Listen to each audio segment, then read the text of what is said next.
नमस्कार, मैं हूं आपके साथ विभा उपाध्याय और स्पेशल रिपोर्ट में आज हम आपको दिखाएंगे कि कैसे पिछले 11 वर्ष में भारत न सिर्फ डिजिटल के क्षेत्र में अभूतपूर्व सफलता को हासिल कर चुका है, बल्कि प्रधानमंत्री नरेंद्र मोदी ने कैसे भारत में एक जटिल बिजनेस प्रक्रिया को इतना आसान बना दिया कि आज दुनिया भर की कंपनियों के लिए भारत में बिजनेस करना आसान हो गया है। आपको बताएंगे कि कैसे पीएम मोदी ने देश में बिजनेस के लिए ऐसा माहौल तैयार किया जिससे बिजनेसमैन का भरोसा भारत पर बढ़ा है। तो चलिए शुरू करते हैं हमारी यह खास पेशकश मोदी एट 11।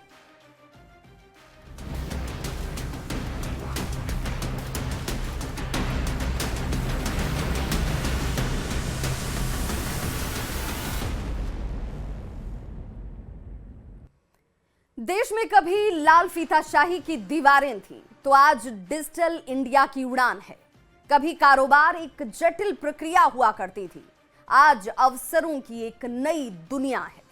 बीते 11 वर्षों में भारत ने न केवल ईज ऑफ डूइंग बिजनेस को आसान बनाया, बल्कि भरोसे का वो माहौल भी तैयार किया जो दुनिया की सबसे बड़ी कंपनियों को भी अपनी ओर आकर्षित कर रहा है। आज की कहानी सिर्फ आंकड़ों की नहीं, ये कहानी है एक नई सोच की, एक नए विजन की और विकास की नए युग की। ये दोनों ब्रिज सिर्फ ईंट, सीमेंट, स्टील और लोहे के ढांचे नहीं है, ये दिखाता है विकसित भारत का सपना जितना बड़ा है उतना ही बुलंद हमारा हौसला है। किसी भी समाज के सबल होने का पैमाना उसके नागरिकों के सुख, संपन्नता, सुविधा और उसके संघर्षों के ग्राफ से तय होता है। इसी पैमाने को दुरुस्त करने के लिए बीते 11 सालों में विकास की नई रूपरेखा को आकार दिया गया है। क्योंकि देश के प्रधानमंत्री नरेंद्र मोदी कहते हैं, जब आधुनिक सड़कें, अत्याधुनिक railway station, railway track, metro rail और एयरपोर्ट बनते हैं तो देश की प्रगति को रफ्तार मिलती है। आज दुनिया भारत को निवेश के लिए एक आकर्षक ठिकाने के रूप में देख रही है और वैश्विक कंपनियां यहां कारोबार स्थापित करना चाहती हैं। क्योंकि सरकारी पारदर्शिता और ईज ऑफ डूइंग बिजनेस को बढ़ाने के लिए देश की नरेंद्र मोदी सरकार ने बीते 11 वर्षों में जिस इंफ्रास्ट्रक्चर को खड़ा किया है, उसकी दुनिया भर में अभूतपूर्व तारीफ हो रही है। इन पुलों पर चलते हुए मैंने भारत के बुलंद इरादों को, हमारे इंजीनियर, हमारे श्रमिकों के हुनर और हौसले को जिया है। ना लाइसेंस राज का झंझट, ना लाल फीता शाही की दीवारें। डिजिलॉकर, स्टार्टअप इंडिया, आज व्यापार सिर्फ आसान नहीं तेज भी हो गया है। भारत अब कारोबारियों का भरोसेमंद साथी बन चुका है।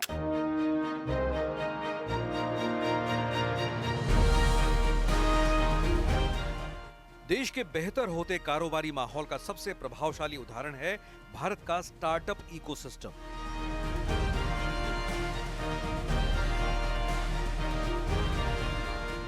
दो 2014 से पहले भारत में कुछ 100 स्टार्टअप्स हुआ करते थे, लेकिन बीते 11 वर्षों में यह संख्या बढ़कर 1,60,000 से ज्यादा मान्यता प्राप्त स्टार्टअप्स तक पहुंच चुकी है, जिनकी वजह से 17.6 लाख से ज्यादा नौकरियां पैदा हुई हैं। अमेरिका और चीन के बाद आज भारत दुनिया का तीसरा सबसे बड़ा स्टार्टअप इकोसिस्टम बन चुका है। हमने पॉलिसी स्टेबिलिटी पर जोर दिया है, कोऑर्डिनेशन पर जोर दिया है, ईज ऑफ डूइंग बिजनेस पर जोर दिया है। बीते समय में हमने रिफॉर्म, परफॉर्म, ट्रांसफॉर्म के मंत्र के साथ आगे बढ़े हैं। प्रधानमंत्री का मंत्र है पारदर्शिता बनाए रखना और रुकावटों को कम करना, और उसका असर ये हुआ है कि सरकार अब अपने नागरिकों पर भरोसा करती है। ये भरोसा बढ़ती टैक्स पेयर की संख्या और रिकॉर्ड टैक्स कलेक्शन में साफ तौर पर दिखाई देता है। इसी तरह self regulation, self certification, automated random labour inspection और फेसलेस टैक्स असेसमेंट, ऐसी व्यवस्थाओं ने न केवल इंस्पेक्टर राज को कमजोर किया है बल्कि अनुपालन में भी इजाफा किया है। इन 11 वर्षों की कोशिशों का ही नतीजा है कि आज भारत के ईज ऑफ डूइंग बिजनेस को बेहतर बनाने के प्रयासों को वैश्विक मंच पर मान्यता मिल रही है। इसका सीधा सबूत है अंतर्राष्ट्रीय रैंकिंग में लगातार सुधार। उदाहरण के तौर पर वर्ल्ड बैंक के ease of doing business index में भारत की रैंकिंग 2014 में 142 थी, जो 2019 में सुधर कर 63 हो गई।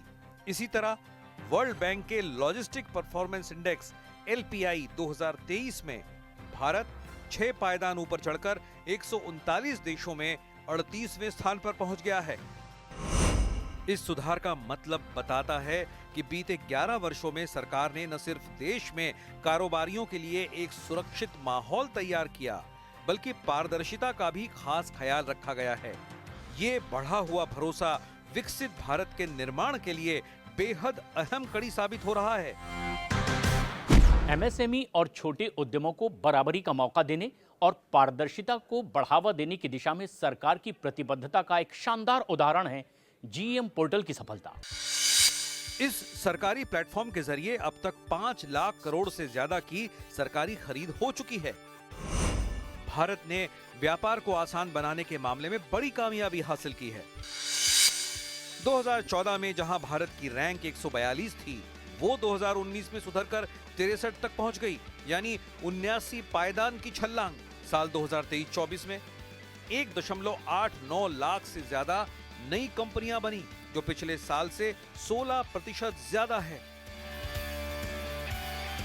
मोदी सरकार ने बीते वर्षों में बिजनेस को आसान और भरोसेमंद बनाने के लिए कई बड़े कदम उठाए हैं। श्रमिकों के अधिकार और कल्याण को तय करने के लिए 4 नए लेबर कोड बनाए गए। रेट्रोस्पेक्टिव टैक्स को हटा दिया गया, एंजल टैक्स को खत्म कर दिया। नई घरेलू मैन्युफैक्चरिंग कंपनियों के लिए कॉर्पोरेट टैक्स घटाकर सिर्फ 15% किया गया। कंपनियों से जुड़ी 81 में से 50 सजा योग्य धाराओं को डीक्रिमिनलाइज किया गया। 1500 से ज्यादा पुराने और बेकार कानून रद्द कर दिए गए। ये वो अड़चनें थी जो देश के विकास में बाधक थी। लेकिन इन अड़चनों के दूर होने से न सिर्फ व्यवसायी वर्ग को आसानी हुई है, बल्कि कारोबारी व्यवस्था से जुड़े हर व्यक्ति की राह आसान हुई है। गौर कीजिए, स्पाइस प्लस फॉर्म की मदद से अब कंपनी रजिस्ट्रेशन के लिए जरूरी 10 सेवाएं एक ही फॉर्म में मिल जाती हैं। भारत की फिनटेक अपनाने की दर भी 87% है, जो वैश्विक औसत 64% से कहीं ज्यादा है। भारत दुनिया का सबसे बड़ा डिजिटल बाजार बन चुका है। वित्त वर्ष 2024-25 में भारत का माल निर्यात 437 अरब डॉलर तक पहुंच चुका है, जो कि पाकिस्तान की पूरी GDP 350 अरब डॉलर से कहीं ज्यादा है। 2014 के बाद से इलेक्ट्रॉनिक्स उत्पादन में 5 गुना और निर्यात में 6 गुना से ज्यादा का इजाफा हुआ है। 2014-15 में जहां केवल 5,978 पेटेंट दिए गए थे, वहीं 2023-24 में ये बढ़कर 1,03,057 हो गए, यानी 17 गुना की बढ़त। 2015 तक भारत की ग्लोबल इनोवेशन रैंकिंग 81 हुआ करती थी, लेकिन 2024 में ये 39 तक पहुंच गई है। हमने अपने रिफॉर्म से एक राष्ट्र के रूप में भारत को मजबूती देने का काम किया है। One nation one tax GST हो, वन नेशन वन ग्रिड हो, one nation one mobility card हो, one nation one ration card हो, ये सारे प्रयास हमारी ठोस और स्पष्ट नीतियों का प्रतिबिंब है। बीते 11 वर्षों में मोदी सरकार के अभूतपूर्व सुधारों ने भारत की साख को विश्व बिरादरी में लगातार बढ़ाने का काम किया है, जिसका सीधा असर ईज ऑफ डूइंग बिजनेस और लॉजिस्टिक परफॉर्मेंस इंडेक्स पर पड़ा है।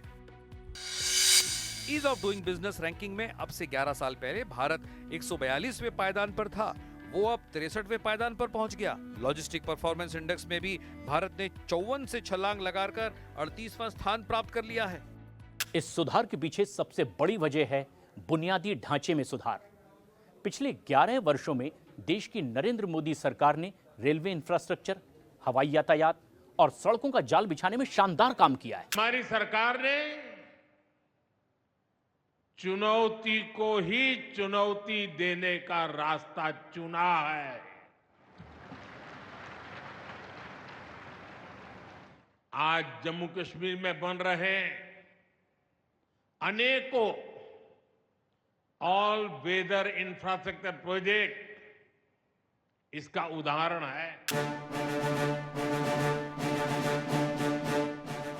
जिसका नतीजा ये हुआ है कि भारत प्रतिस्पर्धा से भरे युग में अपनी न सिर्फ अलग लकीर खींच रहा है, बल्कि दुनिया की नजरें ग्लोबल पावर बनते भारत पर टिकी हुई हैं, क्योंकि दुनिया ये जान चुकी है कि बीते 11 वर्षों में भारत 2047 के विजन के लिए अपने कदम आगे बढ़ा चुका है, यानी उस रास्ते पर जो भारत को एक विकसित राष्ट्र बनाने वाला है।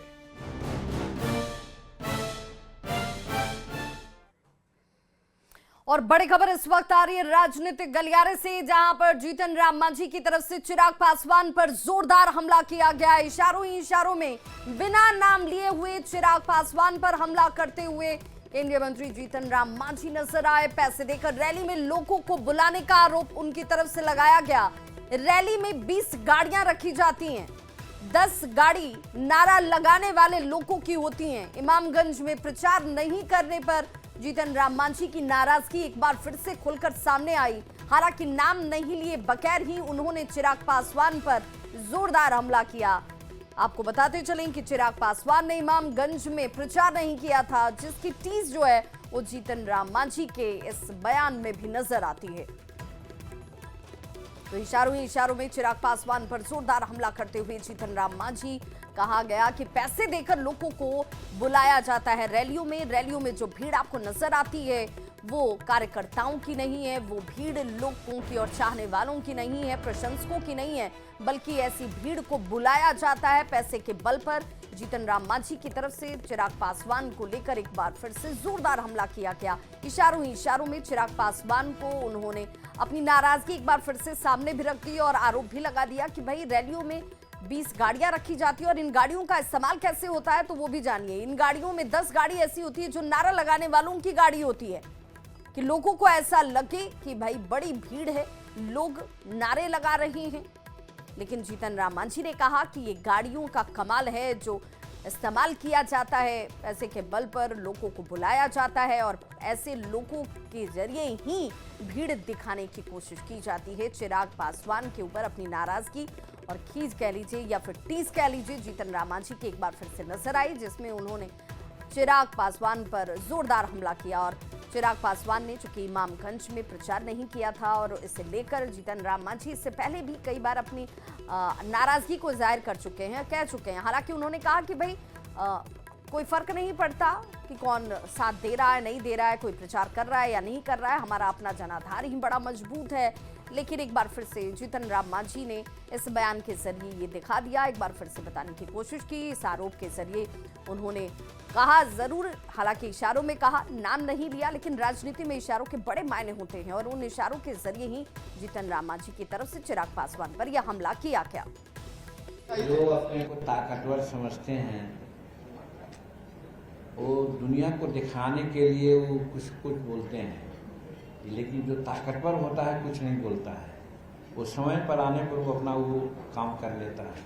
तो इसी प्रकार से जहाँ तक हमारा हिंदुस्तानी अवाम मोर्चा सेकुलर का सवाल है, हम जनमानस में, हम जहानाबाद में, गया में, गांधी मैदान, पटना में, जमालपुर में, पूर्णिया में दिखला दिया है ताकत कि लाखों लाख लोग आते हैं बिना पैसा बिना कोई अपने से कोई मैनेज करते हैं। हमको तो ऐसा पता चला है कि 10-20 कार रहता है, 20 कार में 10 कार या 12 कार रहता है एक जगह में और 10 कार और आगे चला जाता है दूसरा पोस्ट में। यहाँ पर जिंदाबाद जिंदाबाद जिंदाबाद होता है, लगता है बहुत हुआ। फिर वो आगे बढ़ते हैं तो ई जो है फर्स्ट वाला वो चल जाता है थर्ड पॉइंट पर, और सेकंड पॉइंट वाला वृंदाबाद जिंदाबाद ऐसा हम लोग नहीं करते हैं, ऐसा हम लोग नहीं करते हैं। समय आएगा तो हम लोग दिखला देंगे कि जनता का क्या हम लोगों का समर्थन है, और हम लोग अनुशासित पार्टी हैं, हम अनुशासन में रहना चाहते हैं। हम अभी कहा एक जगह कि 2024 के चुनाव में कहा गया था जीतन मांझी को कि मांझी जी 2 लोकसभा का सीट और 1 राज्यसभा का सीट आपको देंगे, इसको पत्थर का लकीर मान लीजिए। यही वर्षन था। अब मिला क्या आप लोग के सामने देखे होंगे, 1 सीट। हम चुप रहे, कुछ नहीं बोले। तो जीतन राम मांझी केंद्रीय मंत्री को आप सुन रहे थे, जिन्होंने कहा कि भाई हम अनुशासित पार्टी हैं, हम धैर्य रखते हैं और हम भीड़ जुटाते नहीं हैं, बल्कि लोग स्वतः ही हमारी रैलियों में, सभाओं में जुटते हैं और ये लोगों का प्यार है जो हमारे साथ है। पटना संवाददाता रवि एस नारायण हमारे साथ इस वक्त सीधे जुड़ रहे हैं। रवि, क्या एनडीए में भी कहा जाए तो सहयोगियों के बीच दबाव वाली राजनीति शुरू हो चुकी है? ये देखिए, जीतन राम मांझी आज उनके कार्यकाल के 1 साल पूरा होने पे वो आज यहाँ पे प्रेस कॉन्फ्रेंस कर रहे थे, और 1 साल पूरा होने के पक्ष में जब चिराग को लेकर के ये सवाल पूछा गया कि जो पिछले दिनों उन्होंने रैली की शाहाबाद में और जो तैयारियां उन्होंने दिखाई है, इस पर जब जीतन राम मांझी से सवाल किया गया तो उन्होंने खुल करके कहा कि जो लोग मजबूत होते हैं वो बोलते नहीं हैं, जो बोलते हैं वो कमजोर लोग बोलते हैं। और उन्होंने जब जो बड़ी बात इशारे में कही कि इमामगंज के जो चुनाव था, उस चुनाव में कई लोग जो हैं जिन्होंने प्रचार गठबंधन में रहते हुए करने की बात कही थी, लेकिन प्रचार करने तक नहीं आए थे। लेकिन हम लोग वैसे नहीं हैं और हम लोग भीड़ जुटाने वाले नहीं हैं, हम लोग के यहाँ पे भीड़ खुद आती है। और उन्होंने कहा, सीटों को लेकर के कहा कि हमारी तैयारी मजबूत है, जब समय आएगा तो बताया जाएगा। लेकिन रवि, तो क्या जीतन राम मांझी का ये बयान इस ओर इशारा करता है कि भाई अगर ज्यादा भीड़ दूसरी तरफ दिखती है, चिराग पासवान की तरफ नजर आती है, तो ये बदल सकता है सीटों की संख्या में, और इसीलिए वो ये बार बार कह रहे हैं कि इसको इस रूप में ना देखा जाए? और एनडीए में सीट को लेकर के अब जोर आजमाइश जो है वो जारी है, क्योंकि अब समय आ गया है कि जहाँ पे सीटों को लेकर के बार्गेनिंग शुरू होगी, और उसी को लेकर के जिस ढंग से शाहाबाद में बड़ी रैली करके अपनी ताकत चिराग पासवान ने दिखाई, तो उसी के रिएक्शन में जो है वो जीतन राम मांझी ने ये बड़ी बात कही है।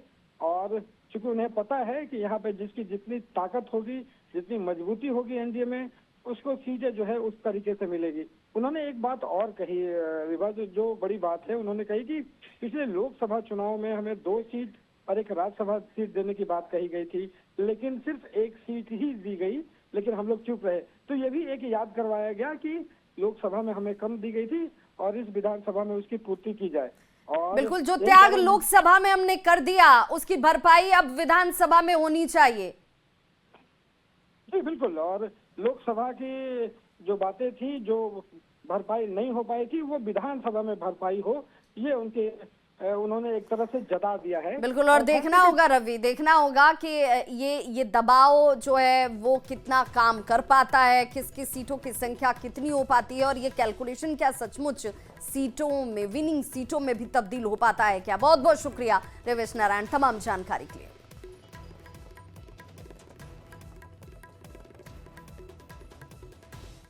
और अब बात रूस और यूक्रेन जंग की, जो इस वक्त बेहद खूनी हो चुकी है, और अब तो रूस ने पश्चिम यूक्रेन पर भी कब्जा करने की कोशिश की जैसे शुरुआत कर दी हो। खबर तो यह भी है कि रूस की सेना ने यूक्रेन की एक एयरबेस पर हमला किया और उससे निस्तनाबूद कर दिया, उड़ा दिया है। खबर यह भी कि अगले 7 दिनों में रूस आधे यूक्रेन पर कब्जा करने के लिए युद्ध शुरू करने वाला है।